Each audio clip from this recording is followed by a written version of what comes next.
नमस्कार आप सभी को। तो हमने अपनी लास्ट वीडियो में पार्ट 1 डिस्कस किया था जो कि राइट टू प्राइवेट डिफेंस पर था, जिसमें हमने सेक्शन 96, 97 और सेक्शन 100 के बारे में डिस्कस किया था अच्छे से। और आज की इस वीडियो में हम डिस्कस करने वाले हैं सेक्शन 99 जो कि एग्जेप्शन की बात करता है प्राइवेट डिफेंस के ही। मान लीजिए अगर कोई पर्सन ऑफेंस करता है, ठीक है, तो क्या उसको सज़ा मिलेगी? बिल्कुल मिलेगी।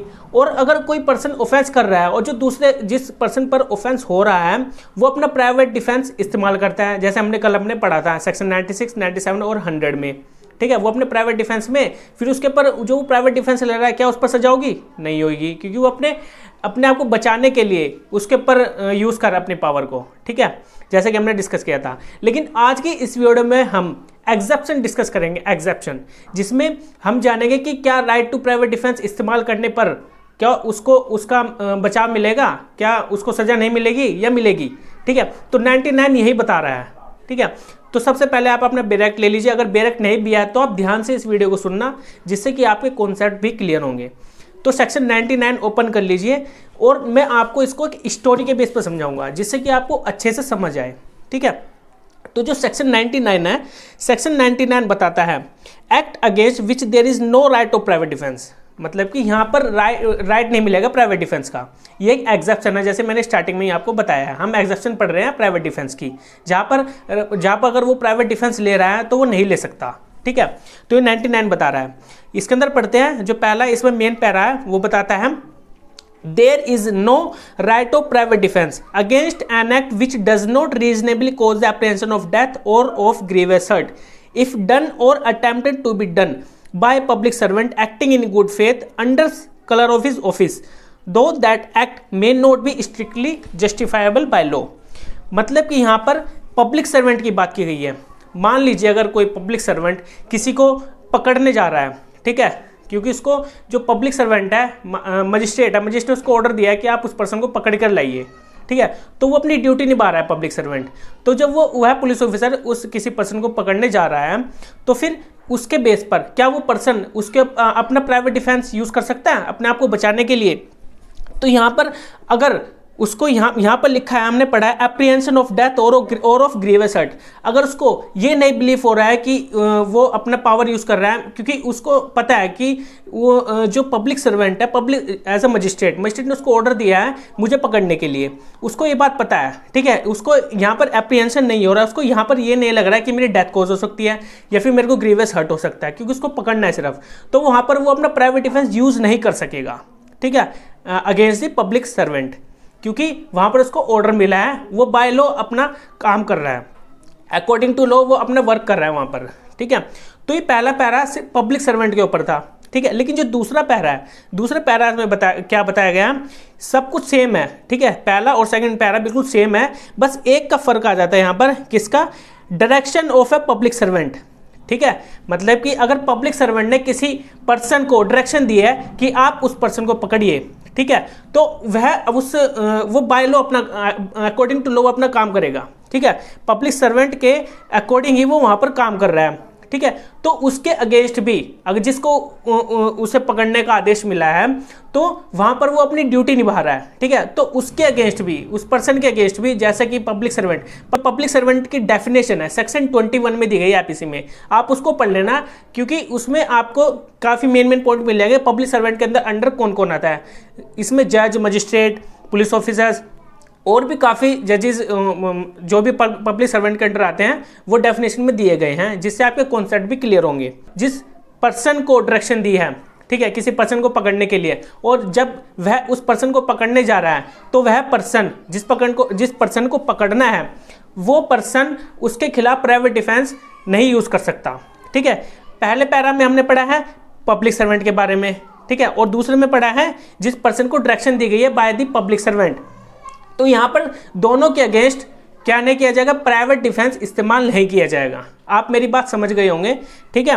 तो जो अब थर्ड पैरा है, थर्ड पैरा क्या बता रहा है, यहाँ पर टाइम की बात की गई है थर्ड पैरा में, there is no right of private defence in cases in which there is time to have recourse to protection of the public authorities. तो यहाँ पर प्राइवेट डिफेंस का यूज नहीं किया जाएगा, उसके पास राइट नहीं है। कब नहीं है? मान लीजिए अगर कोई पर्सन किसी व्यक्ति को, मान लीजिए ए है और ये बी है, ए पर्सन क्या करता है, बी पर्सन को धमकी देता है कि मैं 15 मिनट के अंदर आपके पास आकर आपको मार दूंगा, ठीक है।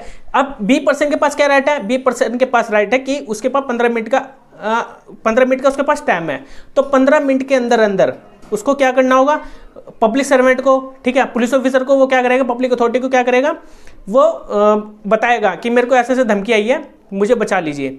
तो ये बी पर्सन ऐसा कर सकता है, उसके पास यहाँ पर प्राइवेट डिफेंस नहीं है अभी। मान लीजिए अगर वो यहाँ पर आ भी गया, तब जाकर वो एकदम से आ जाता है ए पर्सन, और ए पर्सन भी उसके ऊपर ग्रीवेस हट करने की कोशिश करता है, उसको मारने की कोशिश करता है, तो बी पर्सन भी वहाँ पर क्या करेगा, अपना प्राइवेट डिफेंस उसके पास आ जाएगा, ठीक है। लेकिन उसके पास जो 15 मिनट का टाइम था ना, उसी 15 मिनट के अंदर उसके पास टाइम था, वहाँ पर प्राइवेट डिफेंस नहीं था उसके पास, ठीक है। तो क्या करेगा, पब्लिक अथॉरिटी को करेगा, उनको इन्फॉर्मेशन देगा कि मुझे धमकी आ रही है ऐसी, मुझे बचा लीजिए। तो यहाँ पर ये 15 मिनट का टाइम था, उस 15 मिनट के अंदर अंदर उसके पास प्राइवेट डिफेंस नहीं मिलेगा, ठीक है। तो यहाँ पर थर्ड पैरा यहाँ पर यही बताने की कोशिश कर रहा है। एक और एग्जांपल आपको इसी का दे देता हूँ। मान लीजिए अगर किसी पर्सन के पास कोई पर्सन उसको मारकर चले जाता है, ठीक है, मार के चले जाने के बाद वो भाग जाता है, और जब वो थोड़े दिनों बाद उसको दिखता है, ठीक है, तो क्या करता है, उसको मारने लग जाता है, क्योंकि पिछली बार उसने उसको मारा था, अब वो उसको मारेगा। लेकिन ऐसा वो नहीं कर सकता, क्योंकि उसके पास सभी टाइम था अपने आप को बचाने का जब वह उसको मार रहा था, ठीक है। तो यहाँ पर ये थर्ड पैरा ये बताने की कोशिश कर रहा है टाइम के अकॉर्डिंग। तो ये हमने 3 पैरा अच्छे से डिस्कस कर लिया है, ठीक है, जो कि पब्लिक सर्वेंट से रिलेटेड, और जो डायरेक्शन देती है पब्लिक सर्वेंट किसी पर्सन को, तो उनके अगेंस्ट क्या नहीं किया जाएगा, प्राइवेट डिफेंस का इस्तेमाल नहीं किया जाएगा। अब यहाँ पर जो आगे बताया है, extend to which the right may be exercised, मतलब कि कहाँ पर एक्सरसाइज कर सकते हैं राइट को, ठीक है। The right of private defence is no case extend to the infliction of more than harm it is necessary to inflict for the purpose of defence. तो यहाँ पर ये बताने की कोशिश कर रहा है कि मान लीजिए अगर कोई पर्सन किसी पर्सन को डंडे से मारने की कोशिश कर रहा है, ठीक है, तो वो पर्सन क्या करेगा, तो वो बंदूक से तो मारेगा नहीं, वो भी किसी हथियार से, मतलब कि अपने आप को बचाने के लिए, ताकि डंडे से बचाया जाए, तो वहाँ तक ही वो सीमित है, ठीक है, वो उसको गन से नहीं मारेगा। मान लीजिए अगर कोई पर्सन उसको चाटा मार रहा है और वो दूसरा पर्सन क्या कर रहा है, वो उसको डंडे से मार रहा है, तो ये गलत है, ठीक है। उसको उतनी पावर यूज़ करनी है जितनी वो यूज़ कर रहा है दूसरा पर्सन, ठीक है। तो यहाँ पर यही बताया गया है कि उसके पास कितनी पावर है अपने आप को सेल्फ डिफेंस, अपने आप को बचाने के लिए। और जो इसमें एक्सप्लेनेशन 1 और 2 दी गई है, एक्सप्लेनेशन 1 यहाँ पर बताती है, a person is not deprived of the right of private defense against an act done or attempted to be done by a public servant as such unless he knows or has reason to believe that the person doing the act in such public servant। मतलब कि यहाँ पर ये बताया गया मतलब कि यहाँ पर पता होने और ना होने की बात की गई, किसके बारे में, पब्लिक सर्वेंट के बारे में। मान लीजिए इसको मैं उदाहरण के तौर पे आपको समझा देता हूँ। ये ए पर्सन है, ये बी पर्सन है। बी पर्सन क्या है यहाँ पर, पब्लिक सर्वेंट, और ए पर्सन है जिसको पकड़ना है बी पर्सन के द्वारा, क्योंकि ये पब्लिक सर्वेंट है। जब बी पर्सन अपनी बिना उसके पास वह सिविल ड्रेस में है, वो अपनी यूनिफॉर्म में नहीं है, ठीक है, जो पुलिस ऑफिसर है, तो इसको पकड़ने जाता है जब, तो इस ए पर्सन को पता नहीं होता कि ये पब्लिक सर्वेंट है, ठीक है, क्योंकि इसने बताया भी नहीं है। जब इसको पकड़ता है तो ये क्या करेगा, इसके पास राइट है कि वो अपने आप को डिफेंस करेगा अपना, ठीक है, अपने आप को बचाएगा, उसके पास राइट टू प्राइवेट डिफेंस है, ठीक है। लेकिन अगर इस पर्सन को पता है यहाँ पर कि ये पुलिस ऑफिसर है और ये मेरे को पकड़ने आ रहे हैं, ठीक है, तो यहाँ पर वो क्या करेगा, अपने आप को उनके खिलाफ प्राइवेट डिफेंस यूज नहीं करेगा। लेकिन हाँ, अगर ये जो बी पर्सन है, पब्लिक सर्वेंट है, अगर इसको डर होता है कि ये मुझे ग्रीवस हर्ट करने की कोशिश करेंगे, मुझे मारने की कोशिश करेंगे, जो कि कोर्ट के ऑर्डर के द्वारा नहीं बताया गया है, उसको सिर्फ अरेस्ट करने को कहा गया था। लेकिन यहाँ पर बी पर्सन क्या कर रहा है, पब्लिक सर्वेंट, इसको मारने के लिए आ रहे हैं, ठीक है, उसको असोल्ट, मतलब कि असोल्ट कर दे, जैसे मैंने आपको बताया था पहले पिछली वीडियो में, असोल्ट कर रहे हैं ग्रीवस हर्ट के लिए और डेथ के लिए, उसको मारने की कोशिश कर रहे हैं। तो फिर ए पर्सन के पास यहाँ पर तब भी राइट आ जाएगा कि वो उनको प्राइवेट डिफेंस में अब उनको भी उल्टा यहाँ पर प्रहार कर सकता है उनके अगेंस्ट। तो ये एक्सप्लेनेशन 1 बता रहा है, और एक्सप्लेनेशन बी क्या बता रही है, ये भी दोनों सेम ही है, ठीक है। A person is not deprived of right to private defence against an act or attempted to be done by the direction of a public servant. अब देखिए यहाँ पर direction of the public servant आ गई है, यहाँ पर डायरेक्शन दी गई है by the public servant, magistrate के द्वारा यहाँ पर किसी पर्सन को डायरेक्शन दी गई कि आप उस पर्सन को पकड़िए, ठीक है। तो उसका पर्सन के पास यहाँ पर राइट है कि वो उस पर्सन को पकड़ने जाएगा वहाँ पर, और फिर उसके बाद वो जो पर्सन है जिस पर्सन को पकड़ने जाना है वहाँ पर, तो तो वो पर्सन वहाँ पर उसके खिलाफ कोई भी प्राइवेट डिफेंस यूज़ नहीं करेगा। लेकिन हाँ, अगर उसको नहीं पता है कि वो उसको डायरेक्शन मिली है पब्लिक सर्वेंट की तरफ से, तो वो कर सकता है, क्योंकि उसको पता नहीं है, उस बात की नॉलेज ही नहीं है कि उसको डायरेक्शन मिली है। ठीक है, जैसे हमने एक्सप्लेनेशन 1 में पढ़ा है। ठीक है, दोनों सेम ही है। डायरेक्शन, यहाँ पर डायरेक्शन मिली होती है किसी प्राइवेट पर्सन को, और जो एक्सप्लेनेशन 1 है उसमें पब्लिक सर्वेंट को मिली होती है। तो यहाँ पर आप मेरी बात समझ ही गए होंगे।